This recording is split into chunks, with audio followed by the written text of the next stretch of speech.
Indonesia merupakan negara di mana diperkirakan lebih dari 50% masyarakatnya belum cukup peka terhadap kekerasan dan pelecehan terhadap anak dan perempuan.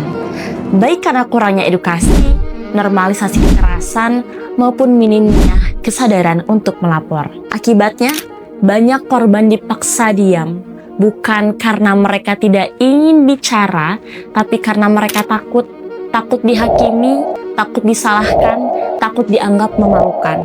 Selamat datang di Edugaya, Edukasi Gadalwadaya, episode Dalam Diam Mereka Menjerit, Dampak Pelecehan Seksual Terhadap Anak dan Perempuan. Pelecehan seksual bukan sekedar sentuhan yang tidak diinginkan. Ia adalah pelanggaran terhadap martabat dan kemanusiaan seseorang. Ia bisa hadir dalam bentuk siulan di jalanan, tatapan merendahkan, komentar cabul, hingga pemaksaan fisik. Dan lebih menyakitkan lagi, ketika itu menimpa mereka yang paling rentan, anak-anak dan perempuan. Menurut data Komnas Perempuan tahun 2024, terdapat lebih dari 445.000 laporan kekerasan seksual terhadap perempuan. Dan hampir setengahnya terjadi di lingkungan terdekat, rumah, sekolah, tempat kerja.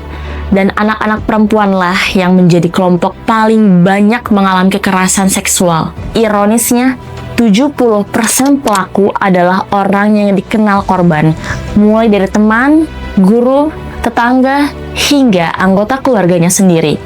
Apa yang terjadi setelahnya? Bagi korban, hari-hari menjadi medan perang, rasa bersalah yang tidak beralasan menghantui setiap langkah. Anak-anak yang ceria tiba-tiba menjadi pendiam, takut disentuh, dan menolak pergi ke sekolah. Perempuan yang kuat menjadi cemas, merasa kotor, dan kehilangan harga diri.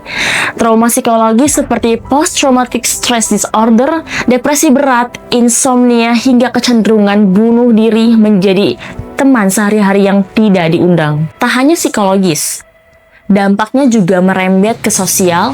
Banyak korban yang terpaksa berhenti sekolah atau kehilangan pekerjaan karena stigma. Mereka bukan hanya korban kejahatan, tapi juga korban penghakiman sosial.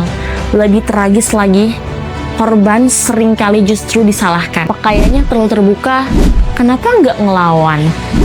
Cuma dilecehkan doang. Kalimat-kalimat seperti itu membuat luka mereka semakin dalam, padahal tidak ada satupun alasan yang membenarkan pelecehan seksual. Pemerintah telah menunjukkan Undang-Undang TPKS nomor 12 tahun 2022, tapi hukum saja tidak cukup. Selama masyarakat masih diam, korban akan terus merasa sendirian. Maka kita harus berubah. Edukasi tentang tubuh dan batasannya harus mulai sejak dini, karena ini kebutuhan bukan hal yang tabu. Lingkungan harus menjadi tempat aman, bukan tempat yang menakutkan. Dan kita harus jadi pendengar, bukan penghakim. Mereka bukan hanya statistik. Mereka adalah manusia. Mereka adalah anak-anak yang ingin bermain bebas, perempuan yang ingin bekerja dengan aman, dan orang-orang yang ingin hidup tanpa dihantui ketakutan. Dan mereka berhak untuk itu. Saya Yusrilia, sampai jumpa di Edugaya episode berikutnya.